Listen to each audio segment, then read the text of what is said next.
మనం కోపంతో చేసే పని ఏదైనా సరే అది వైఫల్యానికి దారితీస్తుంది. మీది అనుకున్నది ఏదీ మీది కాదు.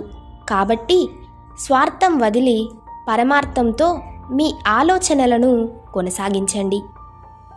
ఇతరులను ఇబ్బంది పెట్టేవారు ఎప్పటికీ ఉన్న దగ్గరే ఉండిపోతారు.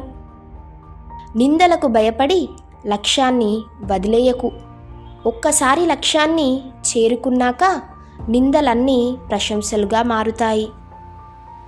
పరాయి వాళ్ళు చేసిన మోసం కంటే అయిన వాళ్ళు చేసిన మోసమే గుండెను పిండేస్తుంది. గతాన్ని ఎప్పటికీ మార్చలేవు. భవిష్యత్తును రాసుకునే శక్తి నీ చేతుల్లోనే ఉంటుంది. ఒక్క రోజులో ఏదీ రాదు, కానీ ఒకరోజు ఖచ్చితంగా వస్తుంది. అది నువ్వు కష్టపడుతూ ఉంటేనే. మిమ్మల్ని నమ్మేవారికి ప్రాణమిచ్చేయండి. మిమ్మల్ని వదిలిపోయేవారికి దారి ఇచ్చేయండి.